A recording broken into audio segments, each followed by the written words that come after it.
बिरवा रघ केर बिरवा। प्रधानमंत्री जी की भेजे हुए प्रत्याशी हूँ।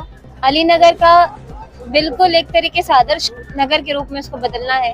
बहुत सारी नई चीजें हैं, बहुत सारे नए विचार हैं जो खासकर युवाओं और महिलाओं के लिए, जो रोजगार की समस्या है, आदर्श नगर बनाएंगे। उसमें हमारे संस्कृति कला केंद्र भी होगा जिसमें बहुत सारा रोजगार का जो प्रॉब्लम है वो सॉल्व हो जाएगा। और बहुत सारी ऐसी चीजें हैं जो हमने आपस में बात की है। बस एक मैं तो अभी से टिक मार्क कर रही हूँ कि मुझे विधायक बनने के बाद ये काम करना है। जो है सबको जोड़ करके आप विकास करने की जो बात है, मुझे ये पार्टी बहुत पसंद है। संगठन की विचारधारा बहुत पसंद है।